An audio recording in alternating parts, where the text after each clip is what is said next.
sampai minggu lalu, apakah ada pertanyaan atau tambahan lagi, atau ada komentar lagi, atau kita langsung lanjut?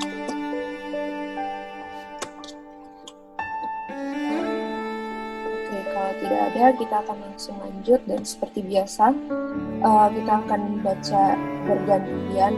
Dan kalau ada pertanyaan, silahkan ditanyakan dan ditantikan di setiap pembahasannya. Dan kalau ada tambahan, silahkan juga langsung tambahkan. Oke, untuk kutipan pertama, ini adalah judul yang baru kita akan pelajari hari ini, yaitu willing ignorance increases sin, atau sengaja mengabaikan berarti menambah dosa. Paragraf yang pertama, Gita boleh bacakan. Bagi kita untuk mengetahui bagaimana menjaga tubuh dalam kondisi kesehatan terbaik, dan merupakan tugas suci untuk menghidupi terang yang telah Tuhan berikan dengan anugerah. Jika kita menutup mata kita pada terang karena takut kita akan melihat kesalahan kita yang tidak mau kita tinggalkan, dosa-dosa kita tidak dikurangi, tetapi ditingkatkan. Kalau terang itu ditolak dalam satu hal, itu tidak akan dihargai dalam hal lain. Adalah dosa untuk melanggar hukum kesehatan seperti melanggar salah satu dari 10 hukum. Karena kita tidak dapat melakukan keduanya tanpa melanggar hukum Tuhan. Oke, Git, ada tambahan? Iya, jadi kutipan ini juga kalau kita baca sudah jelas ya, dibilang adalah tugas kan. Jadi itu tugas untuk kita untuk tahu bagaimana kita menjaga tubuh kita dalam kondisi kesehatan yang terbaik kan dibilang, bahkan yang terbaik dibilang. Jadi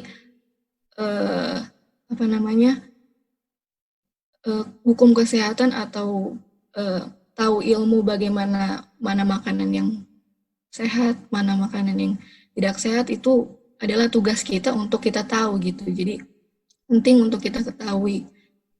Terus dibilang lagi, kalau ini ya yang penting, dibilang kalau kita tutup mata kita akan terang yang kita udah terima atau kita tahu, karena kita takut, oh ini pernah kita lakuin tapi kayaknya susah ditinggalin gitu.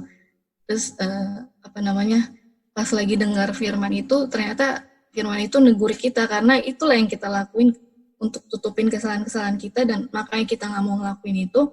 Dibilang bukannya dosa-dosa kita dikurangin, tapi malah nambah kan, malah ditingkatkan dibilang.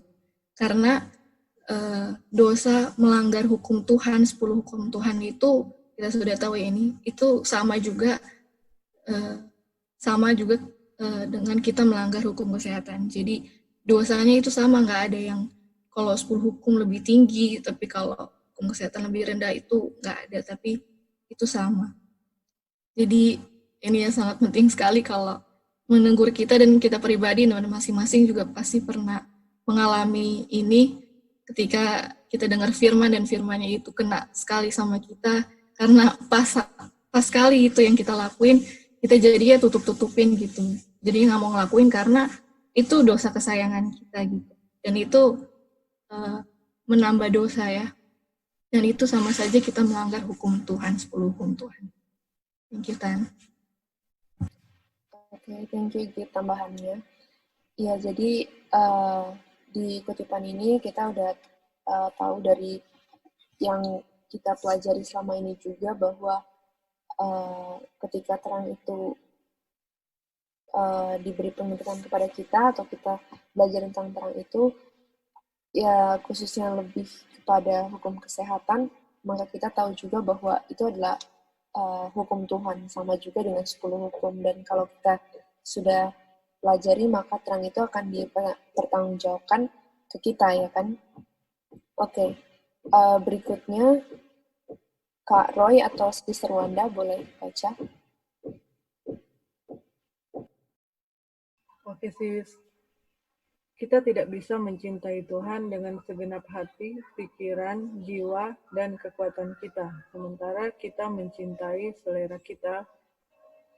kita jauh lebih baik daripada kita mencintai Tuhan. Kita setiap hari mengurangi kekuatan kita untuk memuliakan Tuhan. Ketika Dia membutuhkan semua kekuatan kita, semua pikiran kita.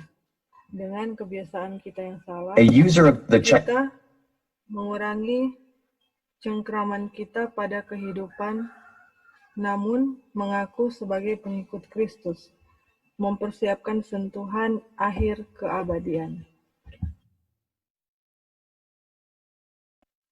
Ada tambahan, sis?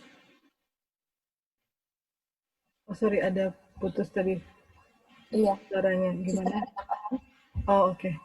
Jadi kalau kita lihat di sini, kita nggak bisa menurut, tapi dalam menurut kita juga melanggar ya. Jadi harus seperti kita nggak boleh sembah dua tuan kan.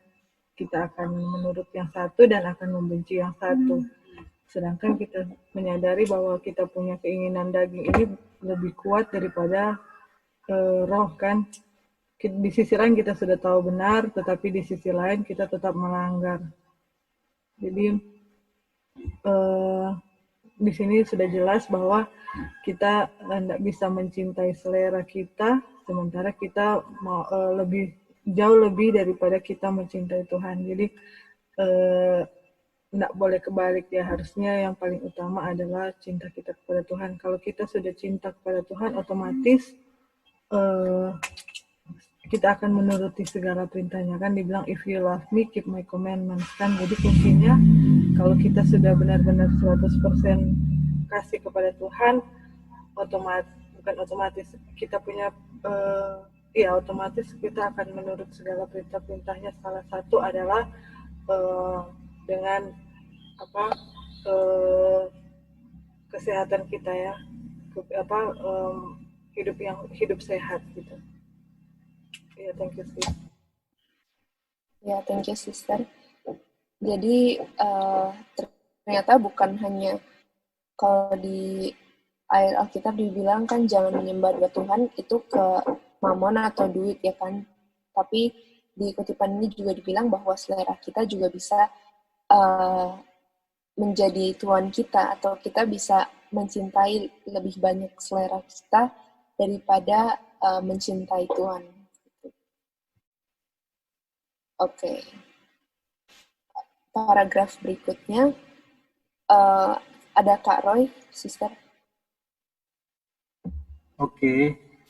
Iya, silakan Kak Roy. Ya. Saudaraku, kamu memiliki pekerjaan yang harus dilakukan yang tidak dapat dilakukan siapapun untukmu. Bangunlah dari kelesuanmu dan Kristus akan memberimu hidup. Ubah cara hidupmu, makan, minum, dan bekerja. Sementara kamu menempuh arah yang telah diikuti selama bertahun-tahun, kamu tidak dapat dengan jelas membedakan hal-hal yang sakral dan kekal. Kepekaanmu tumpul dan kecerdasanmu berkabut. Kamu belum tumbuh dalam kasih karunia dan pengetahuan tentang kebenaran, walau itu adalah hak istimewamu. Kamu tidak meningkat dalam kerohanian, tetapi tumbuh semakin gelap. Silakan Kak Roy. Iya, jadi ini jelas sekali hubungan antara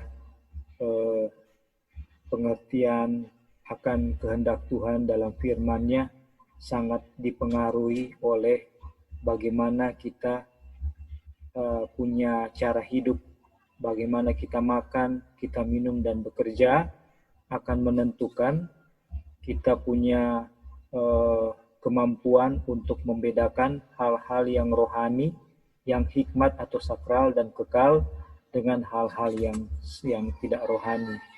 Jadi boleh dikatakan bahwa kita ada satu pekerjaan yang sangat penting. Ya, kita tahu kan sekarang kita sedang dalam masa di mana pemeteraian atau investigative judgment sedang berlangsung di surga. Dan pada masa ini umat Tuhan mengikuti dengan iman kan bahwa Yesus ada di bilik yang maha suci dan pekerjaan yang harus dilakukan adalah untuk meninggalkan dosa. Nah, waktu kita mau meninggalkan dosa, tapi kita harus mulai dengan pekerjaan pola hidup yang benar, pola makan yang benar, pola minum yang benar, dan pola bekerja yang benar. Itu harus direformasi supaya kita dengan dengan hasil reformasi yang dimulai dari hal-hal yang tadi, kita akan memiliki kepekaan yang baik untuk hal-hal yang rohani, yang sakral dan kekal, sehingga kita tahu yang mana itu dosa dan kita akan boleh minta kekuatan Tuhan untuk tinggalkan. Jadi reformasi dimulai daripada makan, minum, cara hidup, dan cara kita bekerja. Kalau ini tidak kita mulai pekerjaan ini, maka kita akan semakin gelap dalam kerohanian dan kita tidak tumbuh, tetapi kita akan tetap di dalam kegelapan. Itu jelas sekali. Aduh, terima kasih untuk kutipan ini. Thank you, C. Ya, terima kasih Kak Roy.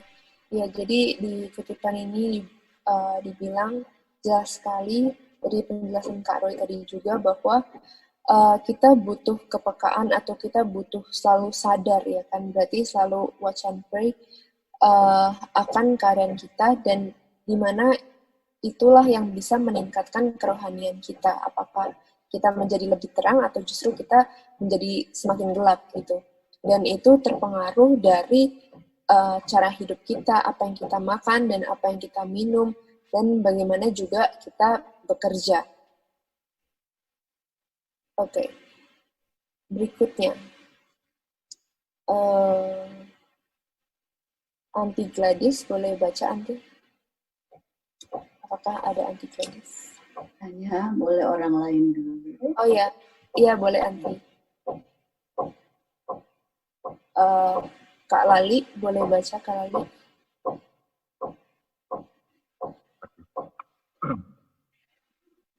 Manusia adalah puncak hasil penciptaan Bapa. Diciptakan menurut gambar Bapa dan dirancang untuk menjadi mitra Bapa. Manusia sangat dikasihi Bapa karena ia dibentuk menurut gambarnya sendiri. Fakta ini seharusnya membuat kita terkesan dengan pentingnya mengajarkannya dengan kata-kata dan contoh pencemaran dosa, dengan memanjakan nafsu makan atau dengan perbuatan dosa lainnya, tubuh yang dirancang untuk mewakili Bapa kepada dunia.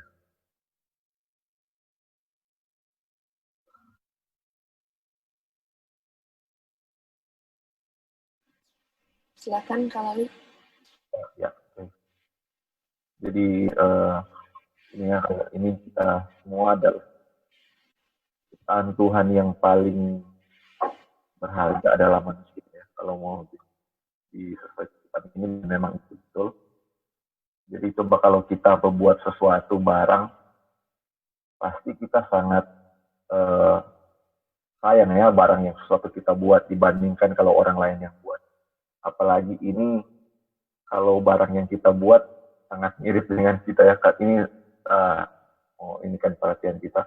Apalagi Bapa, dia bikin sesuatu ciptaan yang sama dengan dia. Bagaimana dia nggak sayang ya sama ciptaannya itu. Makanya sampai rela mati. Dia kirim anaknya untuk mati untuk kita. Karena apa? Itu sayang sekali karena dia sangat mengasihi ciptaannya itu kan. Makanya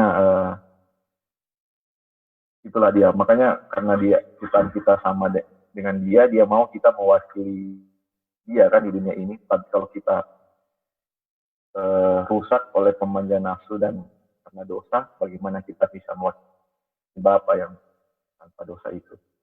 Mungkin itu yang di sini dibilang. Oke, thank you Kak Lali. Iya, jadi sampai di sini di paragraf ini kita pelajari bahwa manusia itu adalah puncak hasil ciptaan Bapa. Diciptakan menurut gambar Bapa dan dirancang untuk menjadi mitra atau teman untuk bekerja sama ya kan. Nah, lalu dibilang dengan kata-kata dan contoh pencemaran dosa, dengan memanjakan nafsu makan atau dengan perbuatan dosa lainnya, tubuh yang dirancang untuk mewakili Bapa kepada dunia. Nah, berarti kita tahu mesin tubuh kita itu adalah mesin tercanggih yang pernah diciptakan atau yang ada dalam bumi ini ya kan. Karena Bapa yang menciptakan dan kita harus juga pelajari akan mesin ini karena tubuh ini dipercayakan pada kita untuk ya kita hidup dengan tubuh ini gitu, dan kita tahu ini adalah Ka'bah Tuhan juga, di mana Tuhan mau juga kita memeliharanya untuk tetap suci. Dan dari pelajaran Sabat lalu kita juga sudah belajar bahwa untuk bertarak itu berarti kita bisa memilih makanan yang tepat untuk dihidangkan di meja makan kita. Dan di sini di judul sengaja mengabaikan berarti menambah dosa. Berarti kita tidak boleh mengabaikan juga bahwa tubuh yang Tuhan percayakan ini kepada kita, janganlah kita abaikan hukum kesehatan itu, di mana hukum kesehatan itu juga sama dengan 10 hukum itu sendiri, karena dua-duanya keluar dari mulut Tuhan, di mana dua-duanya juga adalah hukum Tuhan. Di mana kalau kita melanggar satu, itu juga sama dengan melanggar 10 hukum itu sendiri. Nah, tapi kita tahu semuanya itu adalah perjalanan iman kita, ya kan, dimana kalau kita menurut satu terang demi satu terang, itu bukan perbuatan kita sendiri, melainkan Tuhan juga lah, Tuhan Yesus yang memulai iman kita, dan juga Dia juga yang mengakhiri iman kita, dimana perjalanan kita itu menjadi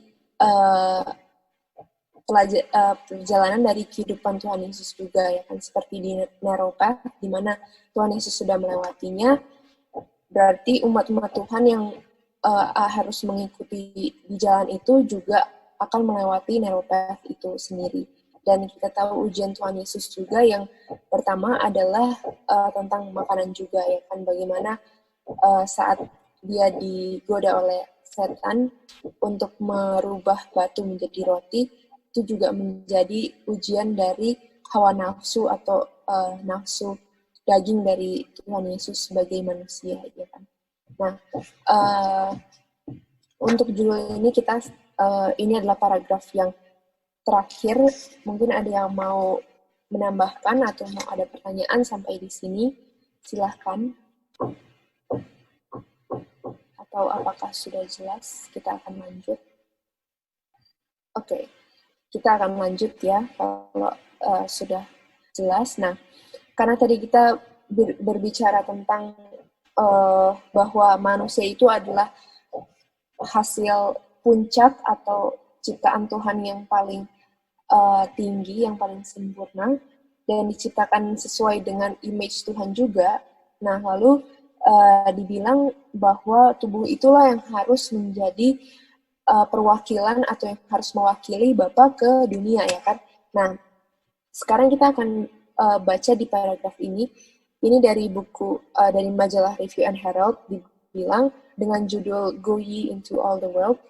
Fakta ini seharusnya mengesankan kita dengan pentingnya mengajar dengan ajaran dan contoh dosa mencemari, oleh memanjakan nafsu makan, atau dengan praktek berdosa lainnya, tubuh yang dirancang untuk mewakili Bapa pada dunia. Nah, di kalimat yang pertama ini, itu sudah disebutkan di paragraf yang kita baca sebelumnya.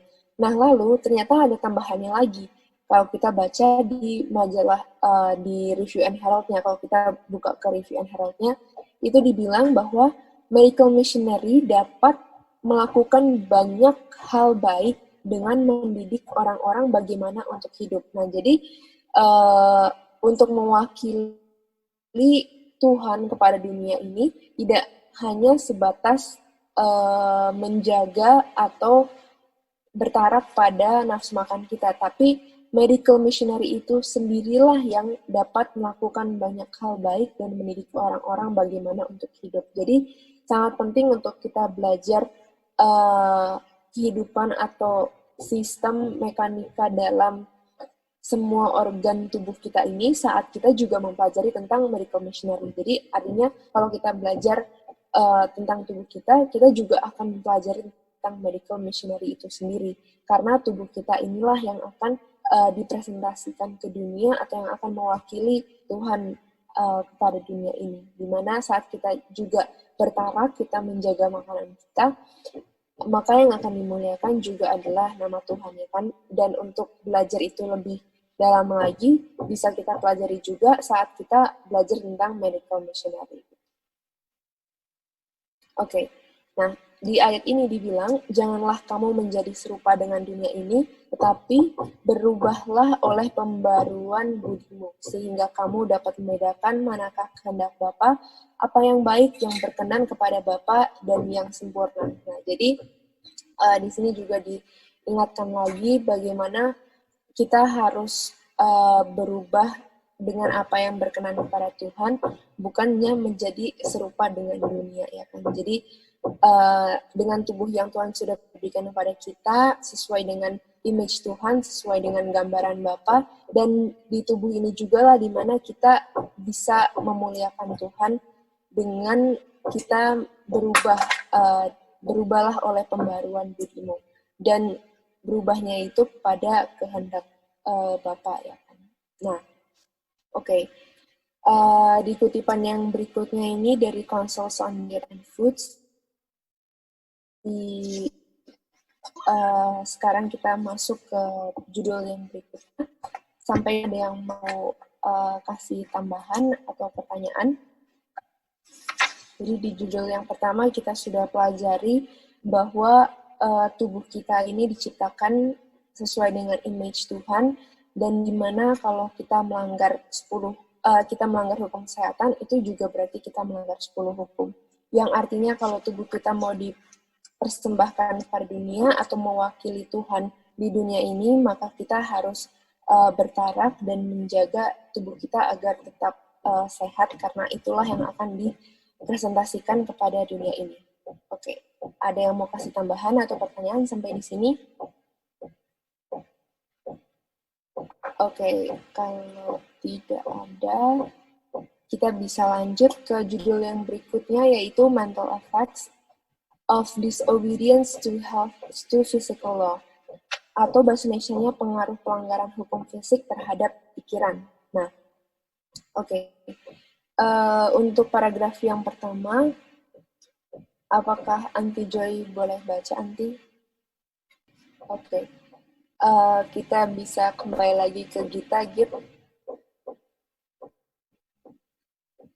Iya, Tan. Tuhan untuk umat-Nya untuk terus maju. Kita perlu belajar bahwa selera makan yang dimanjakan adalah penghalang terbesar bagi perbaikan mental dan pengudusan jiwa. Dengan semua pengakuan kita dalam reformasi kesehatan, banyak dari kita makan dengan tidak tepat atau tidak teratur. Iya, jadi di kutipan ini dibilang Tuhan menuntut kita untuk terus maju kan, atau bahasa Inggrisnya continual advancement. Jadi bukan hanya pas lagi panas-panasnya aja dengar firman kita langsung turut, tapi nanti kedepannya nanti malah ini lagi, maksudnya kayak melanggar lagi gitu, jatuh lagi, terus udah males lagi untuk ikut apa yang hukum yang Tuhan sudah kasih gitu. Dan salah satunya dibilang banyak dari kita makan dengan tidak tepat atau tidak teratur. Ini udah pernah kita pelajari ya, yang irregular eating ya. Jadi kayak pola makan dengan tidak tepat atau tidak teratur. Jadi kayak misalnya kalau kita breakfast misalnya jam 7, berarti besoknya juga jam 7. Dan setiap hari akan kayak gitu. Bukan sekarang jam 7, besok jam 9 pagi atau jam 10 pagi. Tapi semua itu harus ada jadwalnya, harus teratur. Jadi Tuhan mau kita hidup teratur, dengan pola makan juga kita juga harus teratur. Itu adalah salah satu reformasi kesehatan atau hukum kesehatan yang sudah kita pelajari. Mungkin itu, Tan. Thank you, Tan. Ya, thank you, Gita. Nah, jadi ya itu adalah pelajaran yang kita sudah pelajari juga dari dulu, ya kan, tentang reformasi kesehatan ini, dan bagaimana untuk berpola hidup sehat atau menjaga jam makan kita yang tepat, makan yang tepat. Nah, mungkin pada sahabat ini kita akan belajar yang berikutnya, di mana pengetahuan-pengetahuan itu sudah kita jalankan, yaitu makan pagi, lalu makan siang dijaraki 5-6 jam, lalu makan yang malam yang terakhir lebih ringan.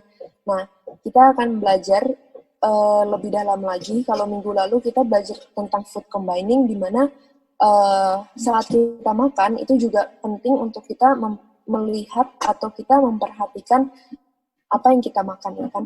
Biarlah pertarakan itu terjadi di meja makan, bukan berarti kita harus makan yang sedikit atau makan yang hanya misalnya kayak salad, kita hanya makan salad terus, tapi biarlah itu terjadi food combining, atau kita memadukan satu makanan dengan makanan yang lainnya. Nah, kalau minggu lalu kita belajar tentang food combining, di mana itu juga adalah pertarakan kita. Saat kita belajar tentang food combining, juga Mrs. White bilang itu adalah pola makan yang paling bagus, atau itu adalah hikmat dari surga kalau kita bisa mengkombinasikan makanan itu, ya kan.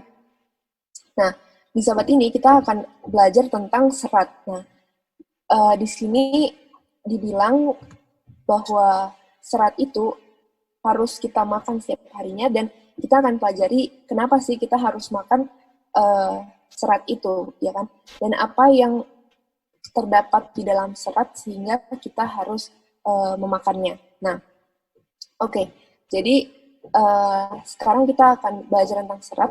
Nah, serat ini itu diseratnya di usus besar kita, dan kita akan pelajari kenapa diseratnya di usus besar, karena itu sudah menuju pada pembuangan toksin atau pembuangan yang bukan beracun juga, tapi maksudnya yang akan menjadi urea gitu, yang akan menjadi feses atau buang air besar, ya kan. Nah, lalu usus besar adalah sistem pembuangan toksin terpenting tubuh. Usus besar menerima toksin dari makanan dan hati kita yang membuangnya ke dalam empedu dan mengirimkannya ke usus kecil, kemudian ke dalam usus besar.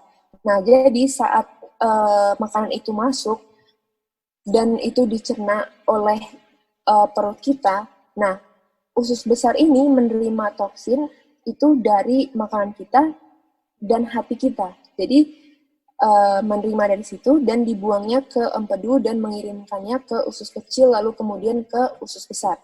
Nah, dan dibilang bahwa usus besar itu adalah sistem pembuangan toksin yang terpenting di dalam tubuh kita.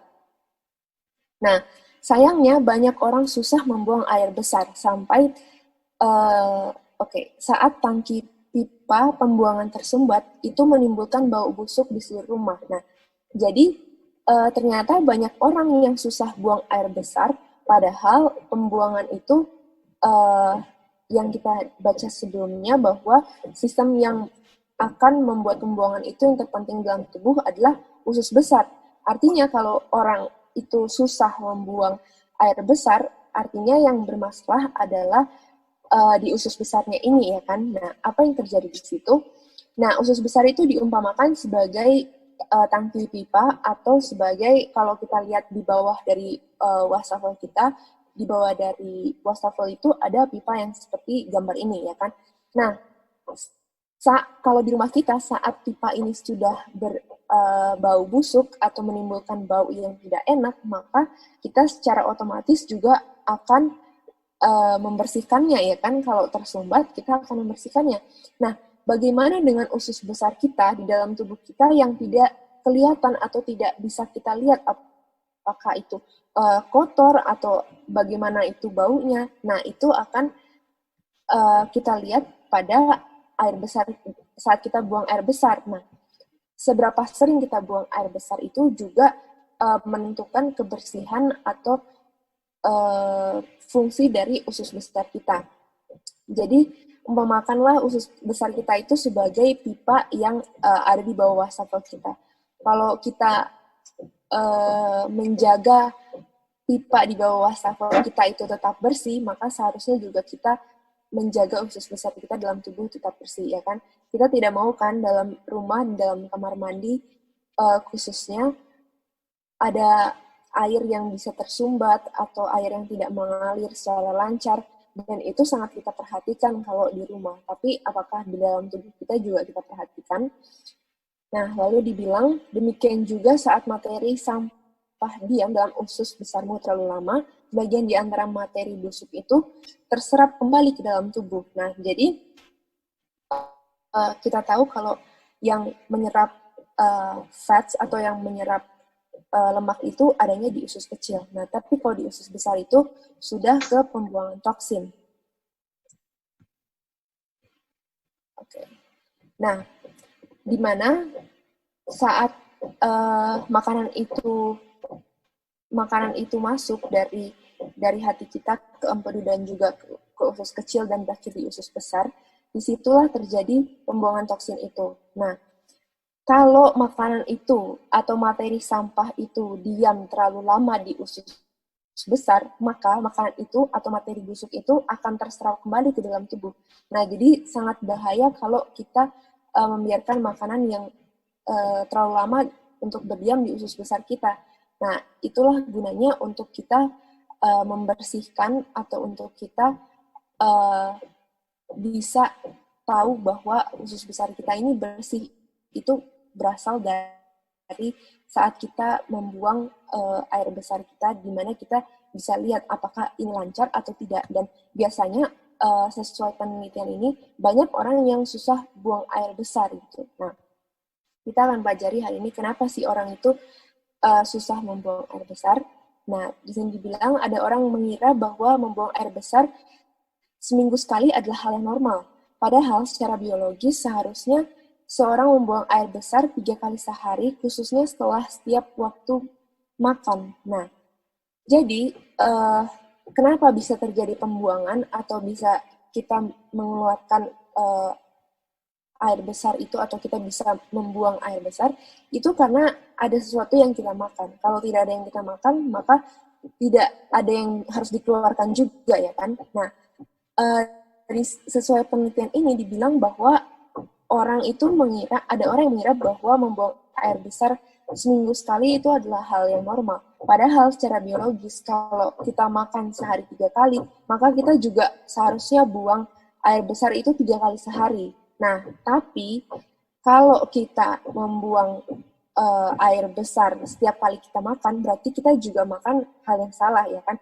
Kenapa tubuh kita tidak bisa menyerap makanan tersebut? Kenapa setiap kita makan selalu dibuang oleh tubuh kita? Berarti bisa aja semua isinya hal yang memang harus dibuang oleh tubuh kita. Nah, itu kembali lagi kepada sistem pencernaan dari tubuh kita masing-masing. Ada juga ada orang yang bisa membuang air besar setelah dia makan, dan dia bisa membuang air besar itu sebanyak 3 kali seharinya. Tapi kita sudah pelajari minggu lalu bahwa makanan yang kita makan mulai dari mulut kita itu membutuhkan cycle 18 jam atau membutuhkan perputaran di dalam tubuh kita 18 jam sehingga itu bisa dikeluarkan di dalam tubuh kita. Nah, itulah gunanya kita belajar fisiologi atau cara bekerjanya tubuh kita ini, di mana tidak sehat juga kalau kita buang air besar sebanyak 3 kali seharinya. Di mana artinya tubuh kita itu tidak bisa menyerap nutrisi dari makanan itu, yang artinya makanan itu tidak baik untuk tubuh kita, ya kan? Nah, tapi tidak baik juga untuk membuang air besar itu seminggu sekali, dan itu adalah hal yang tidak normal. Untuk membuang terlalu sering tidak normal, untuk membuang sangat jarang juga tidak normal. Nah, usus besar seharusnya mengalami peristalsis saat kita makan makanan yang merupakan gerak refleks gastrokolik yang mendorong makanan lewat. Nah, gambar yang di sebelah kanan ini yang disebut dengan peristalsis, atau yang disebut dengan saat kita makan makanan itu, kita kunyah, ya kan, dengan gigi kita, maka makanan itu semakin lama akan semakin kecil. Dan makanan itu juga bercampur dengan lendir kita, di mana ada enzim juga di dalamnya. Dan saat makanan itu masuk kepada tenggorokan kita, masuk kepada esofagus itu sendiri. Nah, di esofagus itu ada yang namanya pipa ini, atau di esofagus itu seperti pipa, dan bentuknya itu seperti ini, di mana esofagus itu mempunyai otot atau yang mengelilingi dia juga adalah otot, ya kan? Dan saat makan itu masuk, seperti yang merah ini kita umpamakan sebagai makanan, di situ terjadi pergerakan gerak refleks gastrokolik ini, atau yang biasa disebut dengan peristalsis. Nah, apa itu peristalsis? Peristalsis itu adalah pergerakan antara circular muscle dan longitudinal muscle. Nah, jadi untuk yang otot di luar ini, atau yang merah lebih tua yang di luar ini, yang mengelilinginya, itu ada yang namanya circular muscle dan ada longitudinal muscle. Nah, saat makanan itu masuk ke dalam esofagus kita atau di dalam usus besar kita, yang mendorong dia untuk bisa turun ke bawah atau turun ke lambung, itu adalah pergerakan peristalsis ini. Dan pergerakan itu adalah saat circular muscle itu kontraksi, maka longitudinal muscle akan relaksasi. Begitu juga sebaliknya. Jadi, bagaimana makanan itu bisa turun ke bawah sampai ke lambung, itu karena ada pergerakan kontraksi dan juga relaksasi dari circular muscle dan longitudinal muscle. Nah, circular muscle itu adanya di selaput dalam atau di dalam dari esofagus atau pipa ini. Nah, sedangkan longitudinal muscle itu adalah bagian yang luar atau selaput yang luar dari esofagus ini atau pipa ini. Nah, saat circular muscle atau yang di dalamnya itu kontraksi, maka yang di luarnya akan relaksasi seperti di gambar ini gitu. Jadi saat makanan itu didorong ke bawah, maka mereka berdua akan relaksasi dan yang satunya akan kontraksi gitu.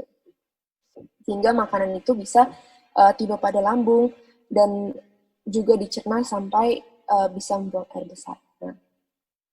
Nah, kalau tiba pada usus besar kita itu gambarnya seperti apa sih? Nah,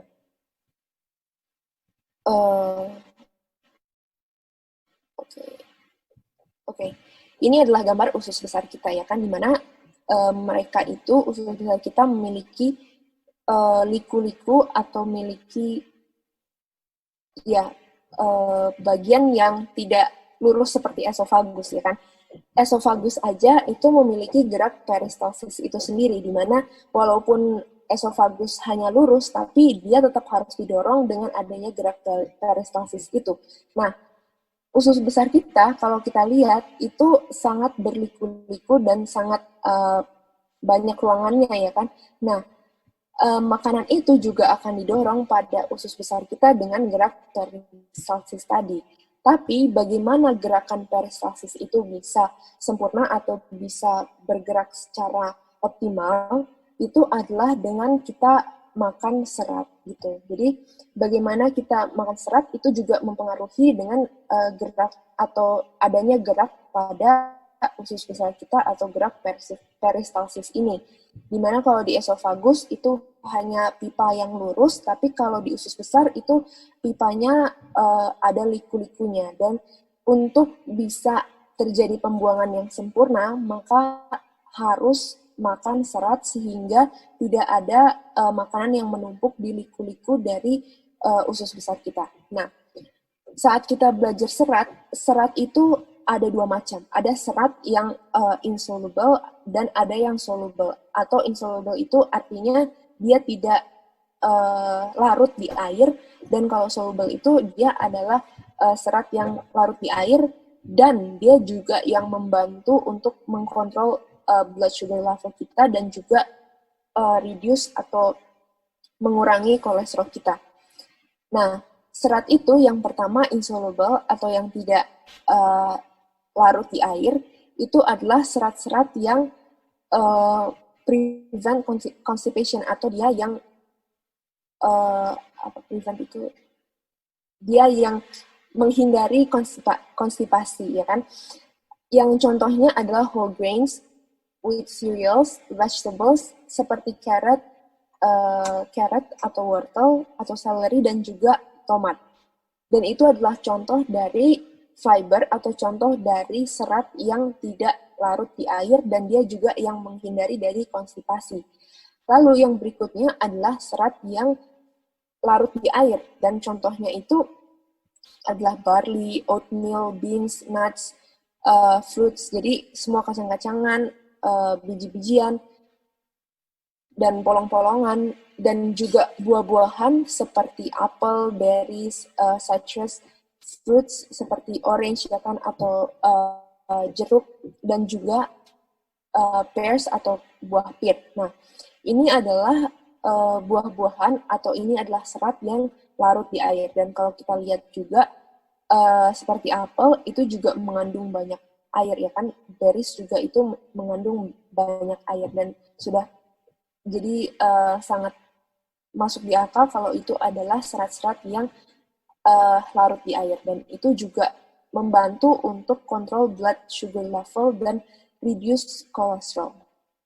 Nah, lalu di sini dibilang bahwa banyak makanan itu maupun banyak makanan yang mengandung serat yang insoluble atau yang soluble, yang tidak larut di air maupun yang larut di air, itu didapati dari makanan yang natural and unprocessed food. Jadi, makanan yang mengandung serat atau makanan yang berserat maupun dia yang larut dalam air atau tidak larut dalam air, itu adalah makanan yang natural atau makanan yang tidak diproses, ya kan? Jadi semua makanan yang ada di sini dua-duanya dalam kategori ini adalah makanan yang terdapatnya di makanan yang whole grain atau makanan yang tidak diproses. Nah, lalu di sini dibilang bahwa tidak ada fiber atau tidak terdapat serat di dalam daging, di dalam susu atau produk hewani lainnya, susu sapi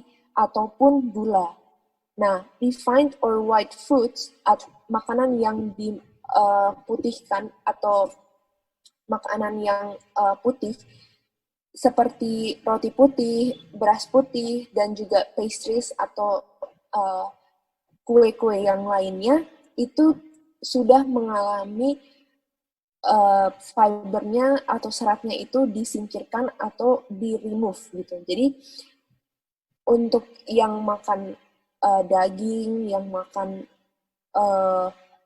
dairy product atau susu sapi dan juga sugar, itu tidak terkandung serat di dalamnya.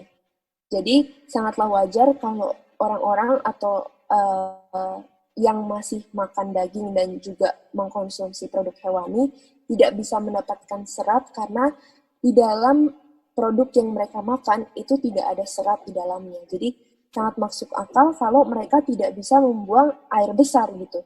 Karena saat mereka membuang air besar itu membutuhkan serat, dan serat itu hanya terdapat di makanan yang natural dan unprocessed atau makanan yang masih seutuhnya seperti itu dan tidak diproses, atau makanan yang masih utuh seperti whole grains, whole wheat cereal, dan juga vegetables.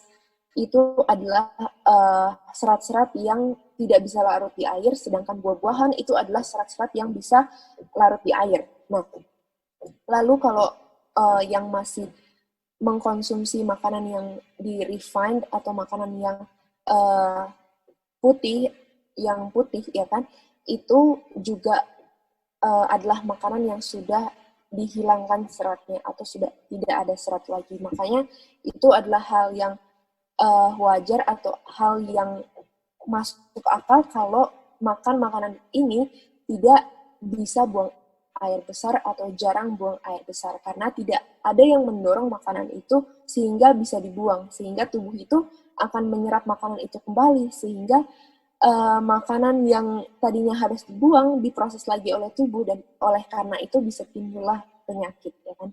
Nah, di sini dibilang bahwa kita itu setiap hari membutuhkan 25 gram serat, atau kita membutuhkan serat sebanyak ini untuk bisa menggerakkan toksin itu ke bawah atau dia bisa diproses terus. Nah, di sini ada yang namanya fiber chart, atau di sini ada yang namanya gambar dari tabel dari serat itu sendiri, di mana ini ada serving size-nya dan juga ada berapa fibernya yang kita konsumsi dari makanan tersebut, ya kan. Nah, tapi diingatkan sekali lagi bahwa kita tidak perlu berpatokan pada tabel ini atau chart ini, jadinya setiap hari kita hanya memikirkan bagaimana untuk membuang air besar itu, ya kan. Tapi yang harus kita pikirkan adalah kembali kepada food combining itu sendiri, di mana saat kita mengkombinasikan makanan yang tepat atau saat kita makan makanan yang tepat, kita makan whole grain atau kita makan makanan yang seutuhnya itu pun sudah mengandung serat yang sangat banyak gitu. Jadi jangan khawatir akan kekurangan serat, karena serat itu bisa kita peroleh saat kita makan sayur dan buah gitu.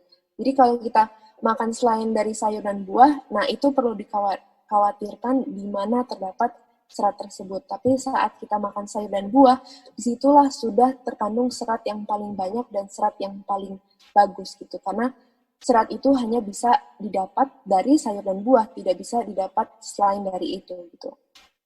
Jadi walaupun kita harus konsumsi 20 gram setiap harinya, tapi jangan kita hitung ini kira-kira kita udah makan berapa serat nih. Tapi kalau kita makan sayur dan buah setiap harinya, itu juga adalah serat yang paling baik, dan itulah yang mendorong sehingga makanan itu bisa dikeluarkan di pembuangan air besar kita gitu. Nah, ini adalah contoh buah-buahan yang mengandung serat paling tinggi. Yang pertama itu adalah passion fruit atau bahasa Indonesianya adalah markisa. Jadi markisa itu mengandung serat yang paling banyak sebanyak 10 gram per 100 gram markisa.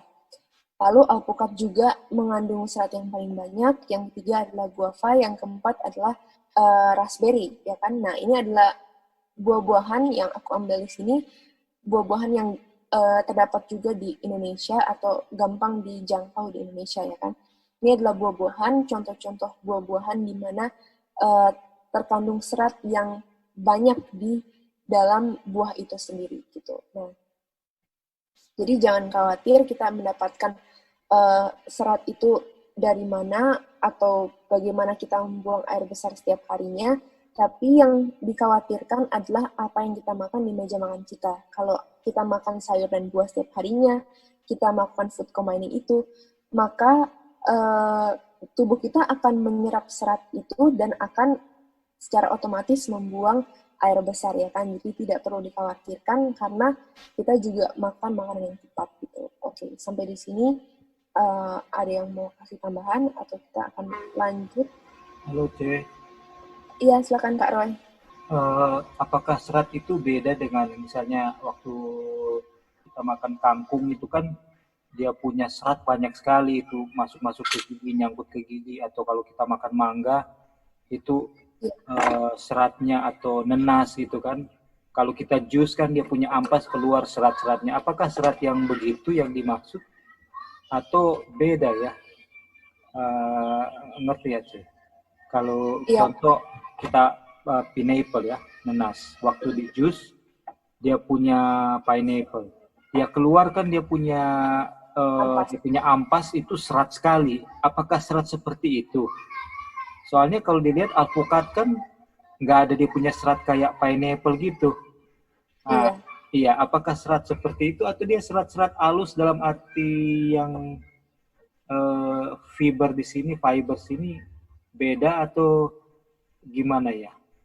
Gitu, thank you. Nah, ya.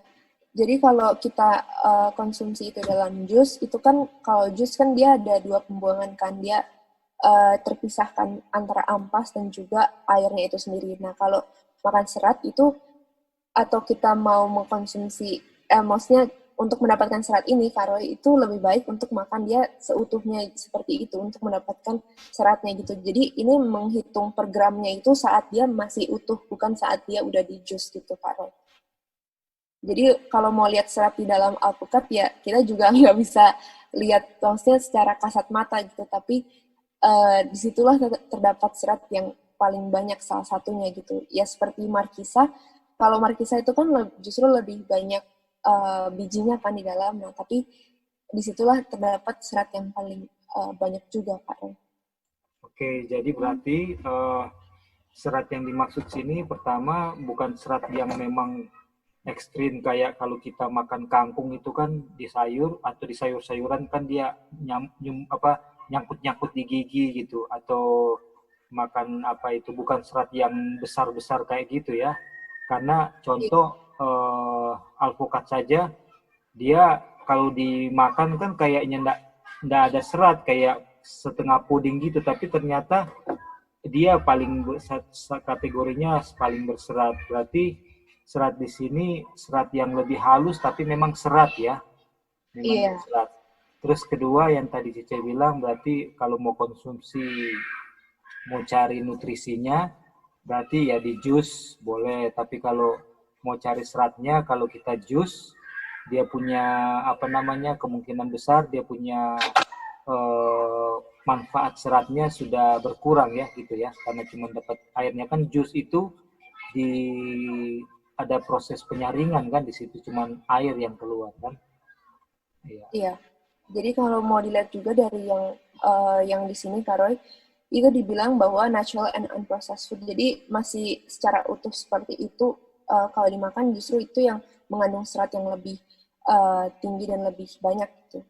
Karena di sini juga di dalam tabel ini cara menimbangnya juga itu adalah secara utuh seperti itu gitu. Jadi per cupnya atau per gramnya berapa, seperti yang di sini alpukat itu setiap 100 gramnya mengandung 7 gram serat. Nah itu seperti itu adalah saat dia masih utuh, bukan saat dia sudah di jus atau dibikin ke smoothie gitu Kak Roy. Dan semua sayur dan buah itu ada serat tapi ada tingkatannya juga.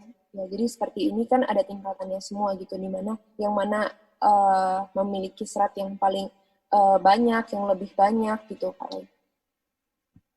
Oh oke, berarti unprocessed itu memang masih putus seperti itu. Iya. Kalau tanya. Iya, silakan Anti. Itu tadi katanya kalau buah di smoothie, di blender itu berkurang ya? Enggak berkurang, Anti, enggak berkurang. Oh, berarti sama ya, boleh makan kalau dimakan pakai smoothie ya? Iya, boleh Anti. Kalau di jus itu kan dia ada 2 pembuangan Anti. Iya, Kalau di jus itu kan dia ada air sama ampasnya. Nah, jadi ampasnya itu harus di-include lagi kalau mau makan, jadi sama kayak seutuh buahnya gitu. Jadi kalau di blender kan dia semuanya nggak ada pengurangan kalau di blender seperti itu gitu.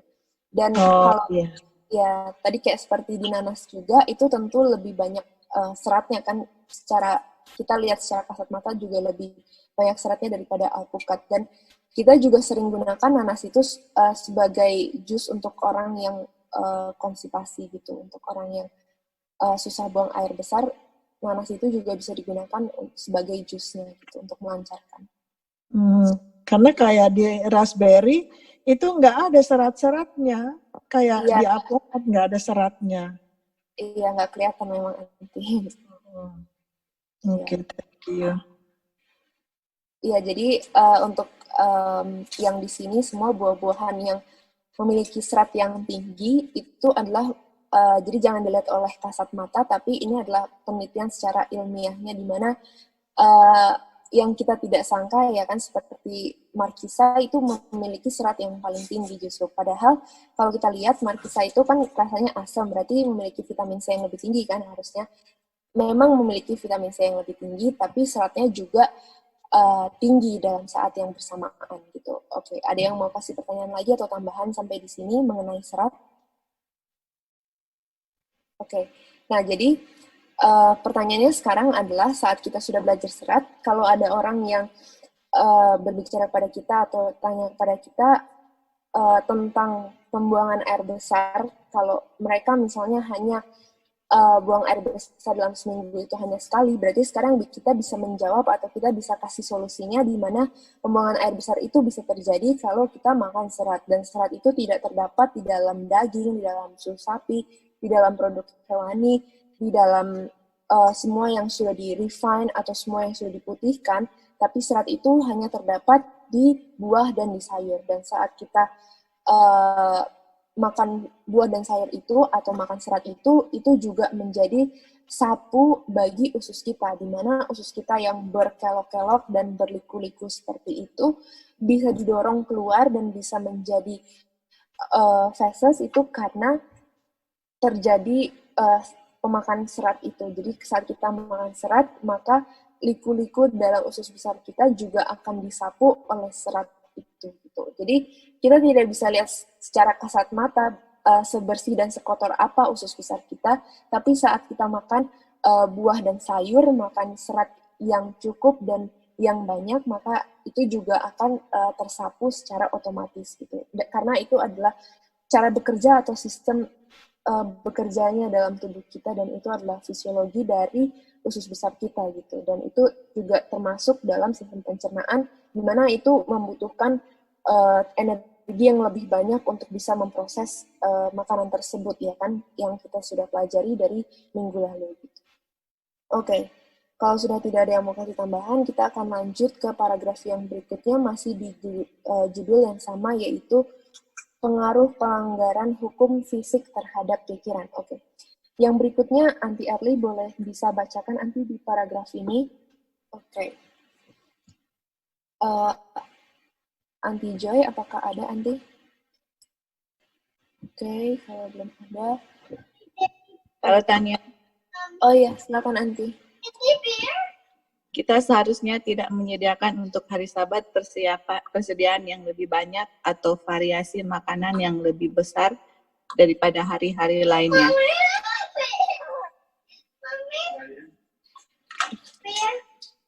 Sebaliknya, makanan harus lebih sederhana dan lebih sedikit harus dimakan agar pikiran menjadi jernih dan kuat untuk memahami hal-hal rohani. Perut yang tersumbat berarti otak yang tersumbat. Kata-kata yang paling berharga dapat didengar dan tidak dihargai karena pikiran dikacaukan oleh pola makan yang tidak tepat. Dengan makan berlebihan pada hari Sabat, banyak yang melakukan lebih daripada yang mereka pikirkan untuk membuat diri mereka tidak layak karena menerima manfaat dari kesempatan sakralnya. Ya, silakan Anti Joy. Ada mau tambahan? Iya, jadi sudah jelas ya di sini kenapa hari Sabat itu makanannya harus lebih simpel. Karena kalau kita terlalu banyak makanan yang bervariasi, itu kan dibilang perut tersumbat. Dan kalau perut tersumbat juga otak tersumbat. Jadi kita tidak bisa menghargai pelajaran-pelajaran atau firman Tuhan yang diberikan, karena kalau otak tersumbat kan nggak bisa berpikir dengan baik ya, dengan jernih. Dan justru kalau kita lihat hari Sabat itu karena potluck, jadi semua pada bawa makanan, macam-macam makanannya. Jadi justru yang dibilang lebih simpel malah hari Sabat yang lebih banyak begitu. Tapi hari Sabat itu juga bisa dimasak makanan yang kita nggak pernah makan during the day, jadi makanan yang spesial tapi simple begitu. Jadi itu supaya kita pikiran lebih jernih dan lebih bisa menghargai akan firman Tuhan yang disediakan pada hari Sabat. Oke, Tanya, thank you. Oke, thank you Anti Joy. Nah, jadi tadi yang Anti Joy bilang juga tentang kalau hari Sabat itu harus ada makanan yang spesial, itu juga ada di kutipan ini nih. Jadi di kutipan ini dibilang bahwa memasak pada hari Sabat harus dihindari, tetapi itu tidak berarti perlu makan makanan dingin. Dalam cuaca dingin, makanan yang disiapkan sehari sebelumnya harus dipanaskan dan biarkan makanan betapapun sederhananya lezat dan menarik. Terutama dalam keluarga di mana ada anak-anak, adalah lebih baik pada hari Sabat untuk menyediakan sesuatu yang akan dianggap sebagai kenikmatan, sesuatu yang tidak dimiliki keluarga setiap hari. Nah, jadi hari Sabat itu adalah hari spesial di antara ketujuh hari semuanya, yang dimana Tuhan juga pisahkan untuk kita untuk bisa berbakti, dan dimana di hari itu juga kita harus berhati-hati atau kita harus makan makanan yang tepat. Tapi di hari Sabat itu juga tidak boleh makan makanan yang dingin, ya kan? Dimana kalau kita masak di hari Jumat, maka itu boleh dipanaskan. Nah, di hari Sabat juga kita kalau bisa menyediakan makanan yang seperti a treat atau makanan yang menjadi kenikmatan yang tidak ada di hari lainnya, maka itu juga bisa disediakan di hari Sabat gitu. Nah, jadi di hari Sabat kita juga harus tidak bisa makan yang berlebihan dan tidak boleh makan yang berlebihan, karena di saat perut kita tersumbat, maka yang tersumbat juga adalah otak atau pikiran kita gitu. Nah, di paragraf ini juga dibilang bahwa saat kita perut kita tersumbat, itu sebetulnya yang tersumbat adalah pencernaan kita, ya kan? Terjadi gangguan pencernaan, dan di gangguan pencernaan itulah terjadi yang namanya a war in the stomach atau perang di perut. Dan ini mahasiswa tulis Gospel Workers ini cerita dari sebelum paragraf ini adalah mahasiswa tulis konsol atau konsol untuk para ministers dan juga students dan semua yang orang bekerja, bahwa bisa terjadi perang di perut kalau kita tidak makan makanan yang tepat gitu. Nah, khususnya untuk di hari Sabat, kalau kita makan terlalu banyak, itu bisa terjadi juga perang di perut, dan itu menghasilkan yang seharusnya kita di hari Sabat berkonsentrasi untuk belajar firman Tuhan, tapi malah kita jadi memiliki gangguan pencernaan kalau kita makan yang terlalu banyak gitu. Oke, untuk yang berikutnya,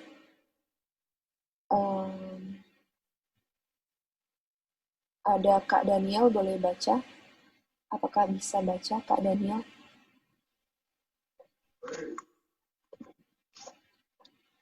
Saya telah diperlihatkan bahwa beberapa pertemuan kemah kami jauh dari apa yang seharusnya dirancang oleh Tuhan.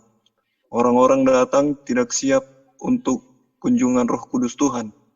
Umumnya kaum wanita mencurahkan banyak waktu sebelum pertemuan untuk mempersiapkan pakaian untuk hiasan luar. Sementara mereka sepenuhnya melupakan hiasan batin yang ada di hadapan Bapa dengan harga yang mahal. Ada juga banyak waktu yang dihabiskan untuk memasak yang tidak perlu dalam persiapan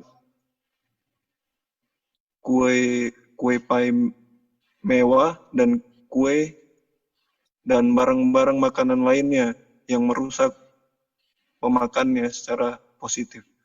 Seandainya saudara-saudari kita menyediakan roti yang baik dan beberapa jenis makanan sehat lainnya, baik mereka dan keluarga mereka akan lebih siap untuk menghargai kata-kata kehidupan dan jauh lebih rentan terhadap pengaruh Roh Kudus. Oke, terima kasih. Ada mau tambahan, Kak Daniel? Oke. Nah, jadi di kutipan ini juga dibilang bahwa saat, berarti ini saat mahasiswa ini kan camp meeting atau terjadi pertemuan kemah. Nah, di situ biasanya kaum wanita itu lebih memperhatikan hiasan luar mereka daripada hiasan batin, yang justru kalau mau camp meeting harusnya lebih mempersiapkan untuk mendapatkan pengaruh dari Roh Kudus atau kecurahan Roh Kudus itu sendiri, ya kan? Nah, jadi itulah yang konsol yang mahasiswa berikan. Nah, lalu apa yang terjadi setelah itu, kita akan baca ke paragraf yang berikutnya. Apakah Tante Tina bisa baca? Seringkali perut dibebani dengan makanan yang jarang, polos, dan sederhana seperti yang dimakan di rumah, di mana kegiatan gerak badan yang dilakukan adalah 2 kali lipat atau 3 kali lipat. Ini menyebabkan pikiran jadi sangat lesu sehingga sulit untuk menghargai hal-hal yang kekal. Dan pertemuan itu berakhir dan mereka kecewa karena tidak lagi menikmati Roh Allah. Biarkan persiapan untuk makan dan berpakaian menjadi masalah sekunder, tetapi biarlah pencarian dalam hati dimulai di rumah. Ya, ada yang mau ditambahkan, Tante Tina? Di situ sudah jelas dikatakan bahwa kita harus lebih mementingkan hati kita untuk siap menerima firman Tuhan daripada pakaian atau makanan yang setiap hari kita bisa temui. Dan kalau kita bebani perut kita dengan makanan, kita tidak akan pernah, atau di mana kegiatan gerak badan dilakukan tuh lebih banyak lagi, itu akan menyebabkan pikiran kita jadi lesu. Makanya banyak sekali orang-orang yang mengantuk di dalam gereja karena kecapean dan juga karena makanan yang penuh di dalam perut mereka. Jadi kita diingatkan untuk kita bisa menikmati akan berkat Tuhan dan Roh Allah dalam diri kita dengan mempersiapkan hati dari. Ya, jadi betul sekali bahwa di saat perut kita itu sangat dibebani oleh makanan yang sangat banyak, justru itu yang akan membuat kita menjadi lesu dan kita tidak menghargai hari Sabat itu, ataupun juga saat kita mengadakan di sini dibilang pertemuan kemah, atau saat kita bertemu dengan sama saudara kita seiman. Dan disitulah yang harus diperhatikan bahwa kita juga mempersiapkan pakaian yang sudah tulis bahwa itu harus disiapkan di hari Jumat, ya kan, di hari persiapan. Dan makanan juga harus disiapkan di hari persiapan. Makanya hari Jumat itu disebut hari persiapan karena semuanya itu disiapkan di hari Jumat untuk menyambut hari Sabat itu. Oke, paragraf yang berikutnya.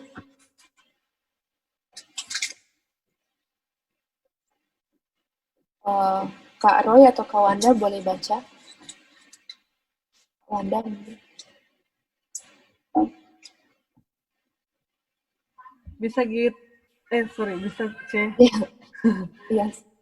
Anda membutuhkan pikiran yang jernih dan energetik untuk menghargai karakter kebenaran yang ditinggikan, untuk menilai penebusan, dan untuk menempatkan perkiraan yang benar pada hal-hal yang kekal. Jika Anda menempuh jalan yang salah dan memanjakan kebiasaan makan yang salah, dan dengan demikian melemahkan kekuatan intelektual, Anda tidak akan menempatkan perkiraan tinggi pada keselamatan dan kehidupan kekal yang akan mengilhami Anda untuk menyelaraskan hidup Anda dengan kehidupan Kristus. Engkau tidak akan berusaha untuk berkorban dalam penyesuaian diri kepada kehendak Bapa sebagaimana tuntutannya. Penyesuaian diri penting, karena itu memberikan kesanggupan moral menghadapi jamahan terakhir kekekalan. Silakan, Sister. Jadi di sini dibilang kalau kita punya pikiran jernih, otomatis kita punya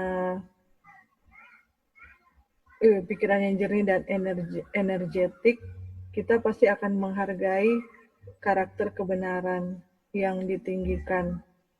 Dan di sini juga dibilang bisa menilai penebusan, menempatkan pikiran yang benar pada hal-hal yang kekal. Tapi kalau sebaliknya, kalau kita menempuh jalan yang salah dengan jadi kalau kita punya makanan itu tidak sehat, otomatis kita punya pikiran tidak jernih. Dan sebaliknya, kalau kita punya kita punya makanan sehat, maka kita punya pikiran jernih. Itu dia punya poin. Kalau kita punya pikiran jernih, maka kita bisa menghargai hal-hal kehidupan kekal. Terus dibilang juga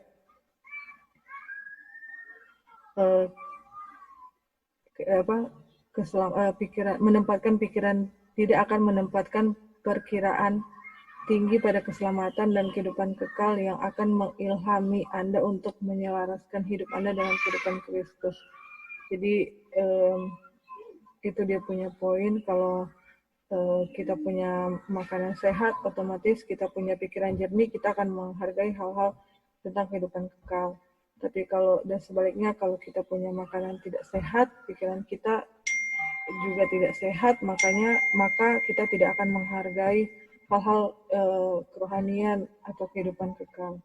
Itu dia punya poin yang kita dapat. Thank you. Ya, Sister, thank you. Nah, jadi di kutipan yang tadi kita juga sudah baca sebelumnya, bahwa kalau perut kita tersumbat, maka yang akan tersumbat juga adalah pikiran kita, ya kan, atau otak kita. Nah, di sini dibilang juga jika Anda menempuh jalan yang salah dan memanjakan kebiasaan makan yang salah, dan dengan demikian melemahkan kekuatan intelektual, Anda tidak akan menempatkan pikiran tinggi pada keselamatan dan kehidupan kekal yang akan mengilhami Anda untuk menyelaraskan hidup Anda dengan kehidupan Kristus. Nah, jadi di saat perut kita itu tersumbat, maka pikiran juga akan tersumbat. Disitulah yang akan mempengaruhi pikiran kita terhadap kehidupan kekal itu. Kalau kita berpikiran lebih tinggi atau untuk kehidupan kekal, untuk kehidupan seperti Tuhan Yesus, maka kita juga harusnya akan memikirkan perut kita tidak akan tersumbat kalau seperti itu. Nah, ini kita sudah masuk ke judul yang baru ya. Jadi di paragraf yang tadi itu sudah adalah judul yang baru. Nah, sekarang ini adalah lebih menarik lagi di judul yang ini karena kita akan belajar bagaimana ternyata dalam kita sebagai manusia itu kita juga memiliki sifat hewani atau sifat saat kita makan itu sama seperti binatang juga ada nafsu untuk makan, ya kan? Nah, itu juga menjadi sifat binatang saat kita tidak bisa mengendalikan apa yang kita makan atau nafsu makan kita gitu. Kalau kita nafsunya terlalu tinggi, ya disitulah sifat kebinatangan itu atau sifat hewan itu keluar. Nah, di paragraf ini kita akan pelajari lebih dalam dan juga di kutipan Mesot yang lainnya yang menekankan tentang sifat hewani dari tubuh kita ini. Nah, Kak Roy, apakah available boleh baca? Apakah Kak Roy ada? Oke. Ya, silakan Kak Roy. Bahkan jika Anda ketat dalam kualitas makanan Anda, apakah Anda memuliakan Tuhan dalam tubuh dan roh Anda yang adalah miliknya? Dengan mengambil bagian dalam jumlah makanan seperti itu, mereka yang menaruh begitu banyak makanan di perut, dan dengan demikian membebani alam, tidak dapat menghargai kebenaran seandainya mereka mendengarnya berdiam di atasnya. Mereka tidak dapat membangkitkan kepekaan otak yang bodoh untuk menyadari nilai dari penebusan dan pengorbanan besar yang telah dibuat untuk manusia yang jatuh. Tidak mungkin bagi orang seperti itu untuk menghargai pahala yang besar, yang berharga dan sangat kaya yang disimpan urut untuk para pendatang yang setia. Bagian hewani dari sifat kita tidak boleh dibiarkan mengatur moral dan intelektual. Silakan Kak Roy, ada mau tambahan? Iya, jadi sangat jelas sekali ya, berulang-ulang sudah beberapa saksi. Di sini kita diingatkan sekali bagaimana itu kepekaan ya, kepekaan moral kita itu sangat dipengaruhi oleh kualitas makanan atau diet kita ya, dan apa hubungannya dengan memuliakan Tuhan. Ya, satu pertama di dalam diet yang benar tubuh kita akan sehat, dan di dalam tubuh yang sehat itu akan memiliki pikiran yang jelas atau clear in mind ya, clear mind, dan bisa memahami hal-hal yang berhubungan dengan nilai penebusan, pengorbanan yang besar yang sudah dilakukan oleh Tuhan. Jadi misalnya kita membaca firman Tuhan ya, atau mendengarkan khotbah atau Bible study, kita akan sangat terkesan dengan firman Tuhan yang kita baca dan kita dengarkan. Kalau kita memiliki diet yang baik, sehingga tubuh kita dan pikiran kita akan sehat, akan sehat. Tapi kalau sebaliknya, waktu firman itu datang, kita tidak akan terkesan, sehingga berkat Tuhan yang seharusnya ada reformasi dalam kehidupan kita, itu akan lewat, karena kita tidak terkesan. Pikiran kita tadi ya, kutipan tadi, pikiran kita berkabut gitu ya, dan kalau berkabut itu kan kita, kalau pengalaman ya, kalau berkabut itu jarak pandang itu hanya dekat, terbatas sekali. Tapi kalau tidak berkabut, waduh, kalau lagi di puncak, mungkin yang sudah punya pengalaman nih, kalau di puncak gunung bisa melihat itu pemandangan yang jauh, indah sekali kalau tidak berkabut. Tapi begitu kabut datang, awan datang, langsung nggak bisa lihat apa-apa. Nah, seperti itu. Waktu itu pekabaran yang indah itu datang, firman Tuhan, itu nggak bisa lihat apa-apa. Akhirnya kita tidak terkesan dan tidak terjadi pertobatan dan reformasi. Nah, di situ berarti kondisi kita tetap seperti apa adanya, duniawi kalau dalam mana kita datang kan, dan tidak mungkin kita memuliakan Tuhan. Jadi sekali lagi di sini jelas sekali bahwa diet ya, diet atau kualitas makanan ini sangat menentukan kesehatan kita dan daya pikir atau daya tangkap kita akan hal-hal rohani yang Tuhan mau sampaikan kepada kita. Thank you, Ce. Thank you, Kak Roy. Ya, jadi tadi Kak Roy sudah kasih tambahan untuk kutipan ini, dan itu semuanya sangat benar bahwa di kalimat yang pertama juga dibilang, bahkan jika Anda ketat dalam kualitas makanan Anda, apakah Anda memuliakan Bapa dalam tubuh dan roh Anda yang adalah miliknya dengan mengambil bagian dalam jumlah makanan seperti itu. Nah, jadi kalau kita juga sudah menjaga kualitas makanan kita melakukan food combining itu, lalu kita makan di jam yang tepat, tapi sekarang baru pindah ke hal yang rohaninya. Nah, jadi memang awalnya itu pada saat kita bertaraf itu mulai di meja makan kita, tapi apakah di saat kita sudah makan yang bagus itu juga akan mempengaruhi ke yang rohaninya gitu, dengan mengambil bagian dalam jumlah makanan seperti itu.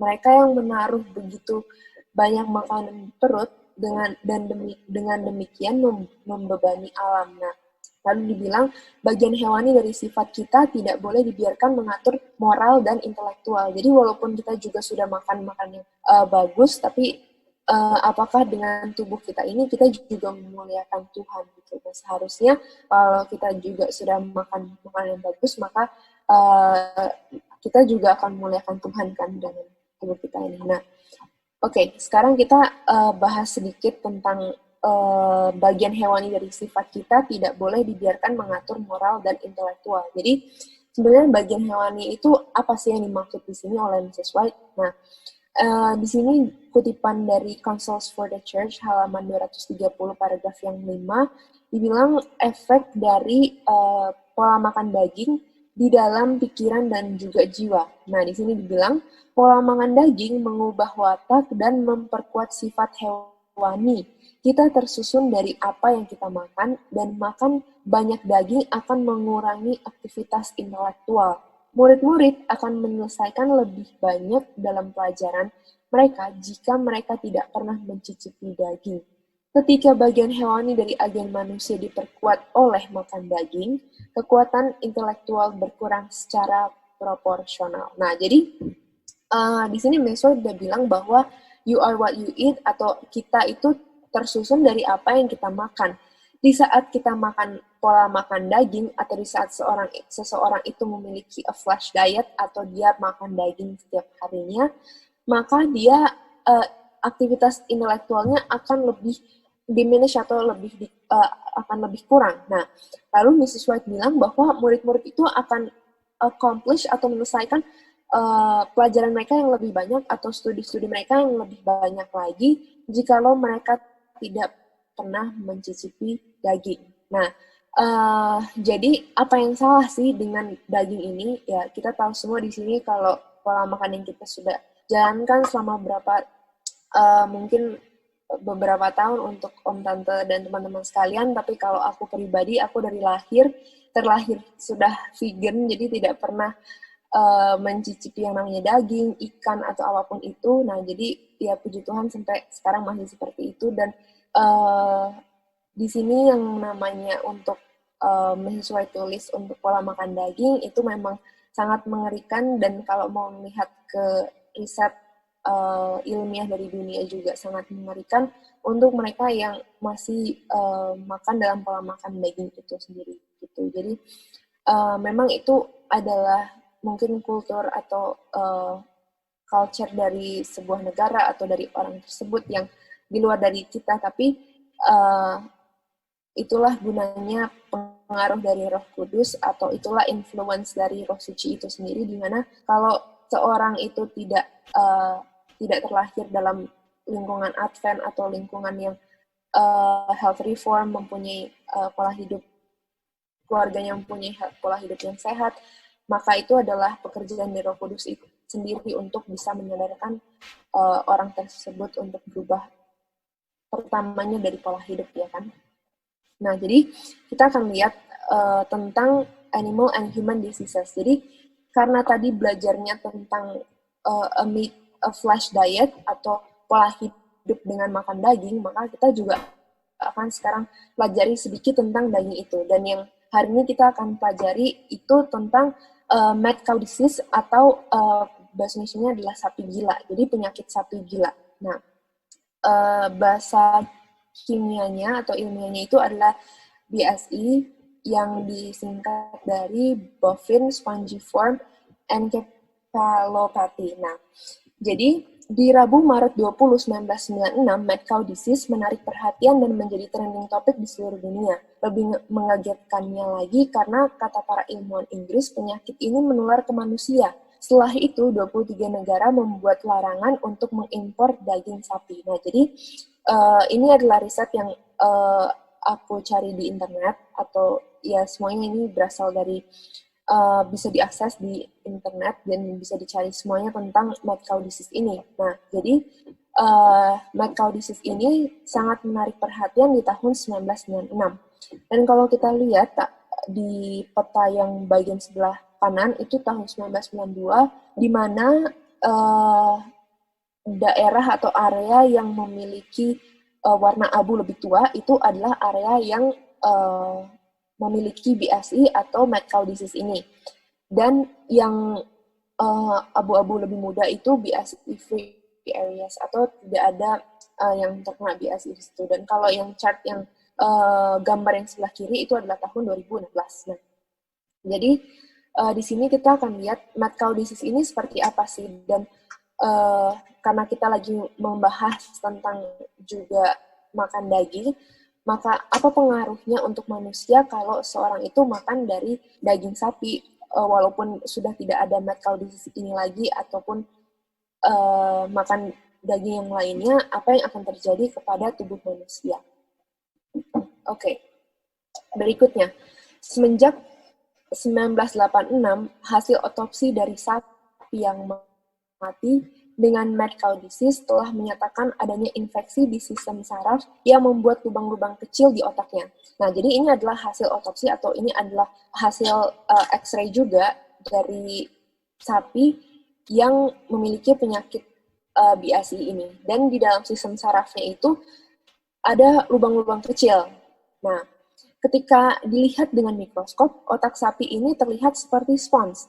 Karena wujudnya seperti ini, maka terciptalah nama BSE, atau bovine spongiform encephalopathy. Nah, jadi bovine itu artinya, atau bahasa lain, atau bahasa Indonesianya, bahasa yang sehari-harinya itu adalah sapi gitu, atau cow. Nah, kalau spongiform itu kenapa dinamain spongiform? Itu karena seperti spons. Nah, jadi S itu artinya spongiform atau seperti spons bahasa Indonesianya. Nah, encephalopathy itu adalah penyakit otak. Nah, jadi mad cow disease itu terutama menyerangnya sistem saraf di otak. Jadi apa yang terjadi sih pada otak dari sapi yang mendapatkan atau terinfeksi dari BSE ini? Nah, yang biasa disebut dengan mad cow disease. Jadi kalau mau bahasa kerennya itu adalah BSE, tapi bahasa sehari-hari itu adalah mad cow disease. Kenapa dinamai spongy? Itu karena scan-nya atau hasil X-ray-nya itu seperti spons. Nah, ini yang kita bisa lihat di gambar sini.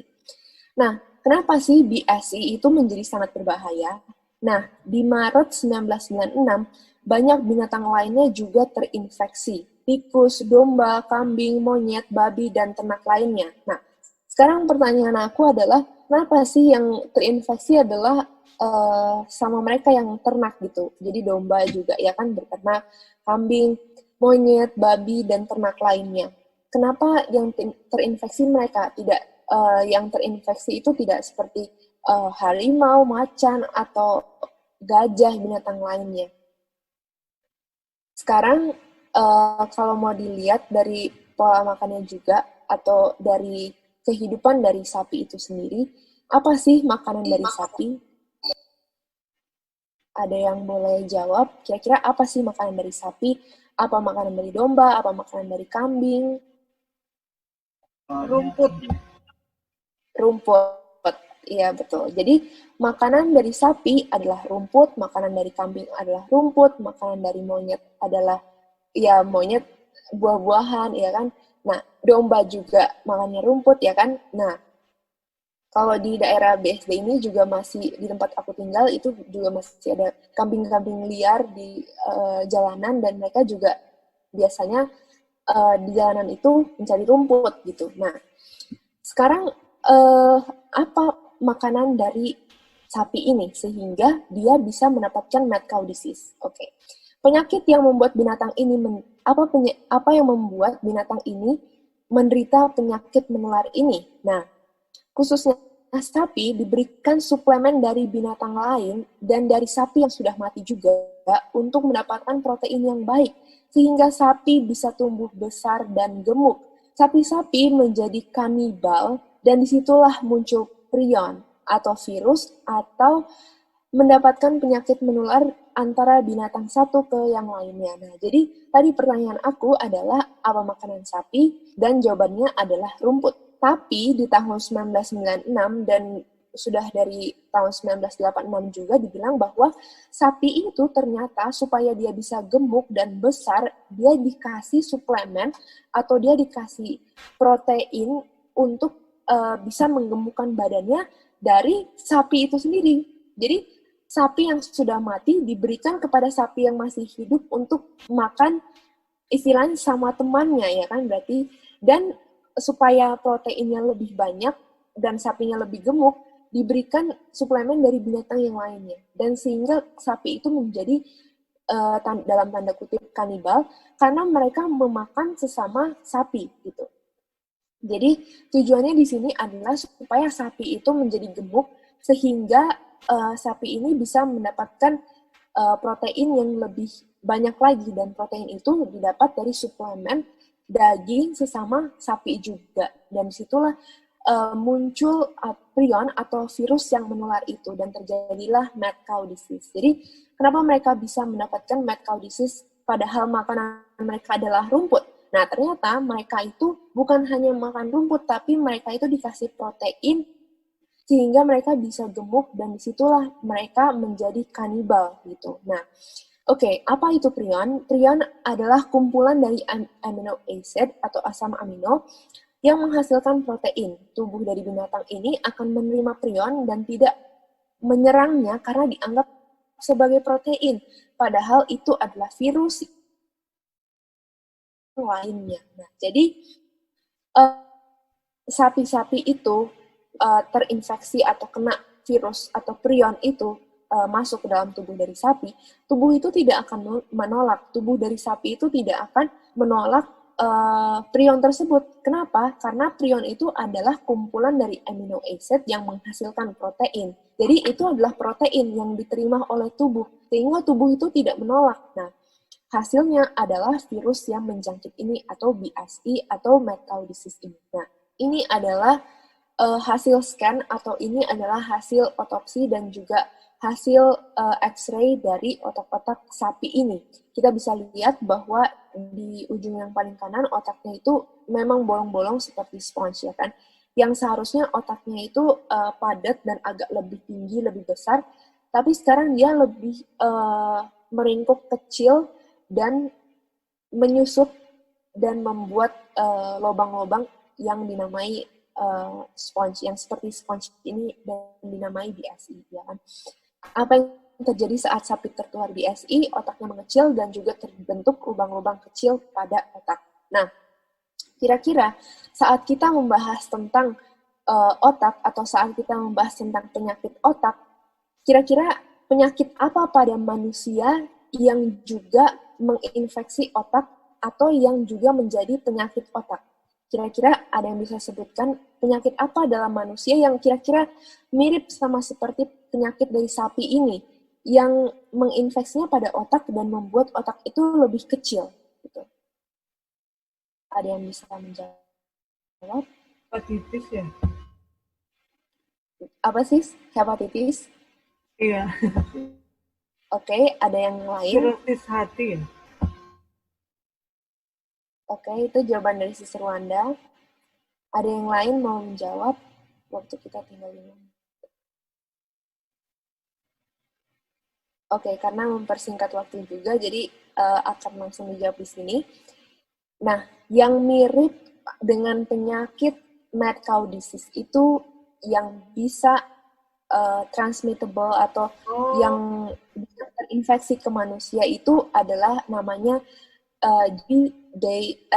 CJD atau ya ini nama orangnya disease gitu, dan Alzheimer. Nah, jadi kalau Alzheimer itu tidak menular ya kan, tidak tertular atau tidak menular karena itu pola makan dari orang tersebut. Nah, tapi di saat kita melihat hasil ronsen atau hasil X-ray dari otak manusia dan juga otak sapi, penyakit sapi ini yang bisa tertular ke manusia itu menghasilkan penyakit CJD ini.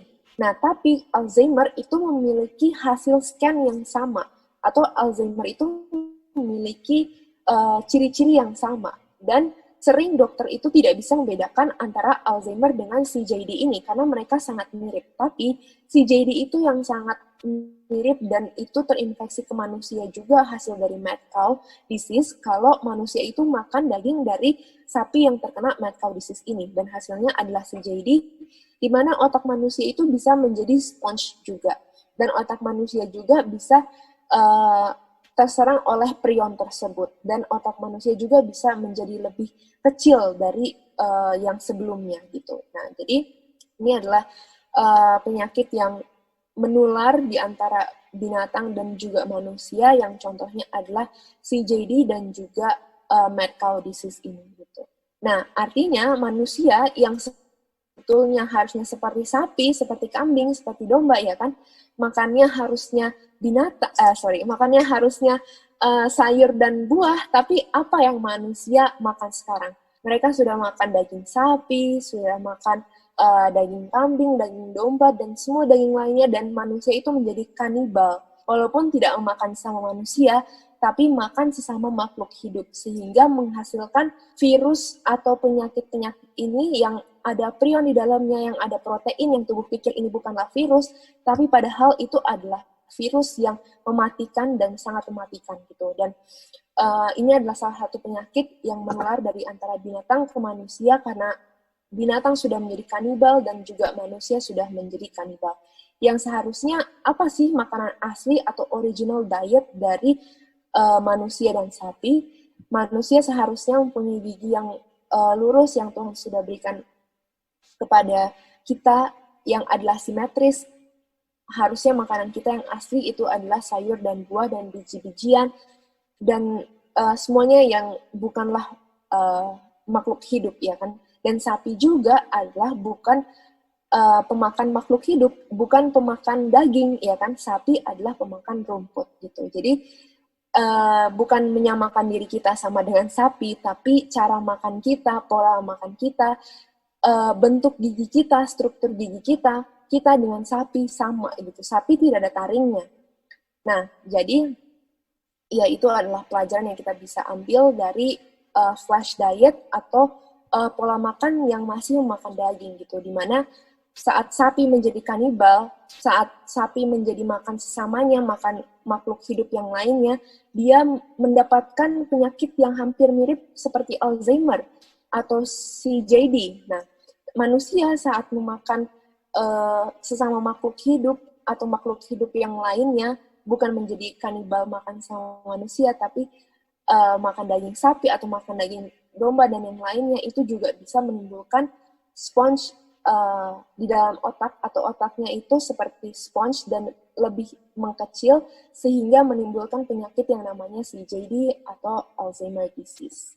Dan pelajaran kita akan sampai di sini saja untuk yang kutipan setelah ini, dan berikutnya kita akan lanjutkan minggu depan atau sabat depan. Sampai sini ada yang mau kasih tambahan atau pertanyaan tentang CJD dan juga mad cow disease atau pelajaran tentang hari ini?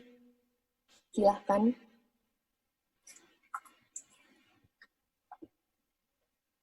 Oke, kalau tidak ada, berarti kita akan tutup di sini. Sudah jam 10 tepat, kurang 1 menit juga. Di mana hari ini kita juga mempelajari bahwa saat kita melanggar hukum fisik atau saat kita melanggar hukum kesehatan, itu juga sama dengan kita melanggar hukum Tuhan atau 10 hukum. Karena semuanya itu keluar dari mulut Tuhan, yang artinya semua juga adalah hukum Tuhan, ya kan? Dan bagaimana di hari Sabat juga kita sudah pelajari bahwa kita harus makan makanan yang tepat dan makanan yang tidak terlalu banyak pada porsinya, tapi di hari Sabat juga bisa kita kasih tambahan atau makanan yang treat atau makanan yang menjadi kenikmatan di hari Sabat itu yang tidak ada di hari lainnya, dan semuanya itu dipersiapkan atau disiapkan di hari Jumat, di mana kita juga memilih baju kita, kalau sesuai tulis juga menyemir sepatu kita, dan juga mempersiapkan makanan kita, memasak makanan kita untuk hari Sabat, itu di hari Jumat atau hari persiapan, dan di mana di hari Sabat itu kita menerima firman Tuhan seutuhnya. Oke, dan kita juga hari ini belajar tentang fiber, di mana kalau kita makan makanan yang dengan pola hidup yang vegetarian, makan sayur dan buah, disitulah kita bisa mendapatkan fiber yang cukup, karena tidak ada fiber di dalam daging atau susu sapi atau produk hewani yang lainnya. Jadi serat hanya terkandung atau hanya ada di sayur dan buah gitu. Nah, jadi kita juga mempelajari tentang penyakit mad cow disease ini atau penyakit CJD, di mana seharusnya manusia itu makanannya adalah sayur, buah, dan biji-bijian, dan sapi juga adalah rumput, tetapi karena manusia dan sapi sudah menjadi kanibal atau sudah makan sama makhluk hidup, maka terciptalah atau terjadilah penyakit yang namanya mad cow disease ini atau CJD yang terdapat di manusia, dan itu menyerangnya pada otak gitu. Oke. Sampai sini tidak ada pertanyaan atau tambahan.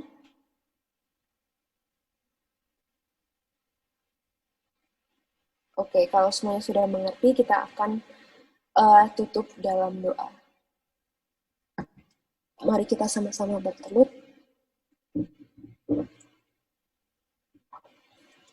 Bapa dalam surga, terima kasih Tuhan untuk hari ini.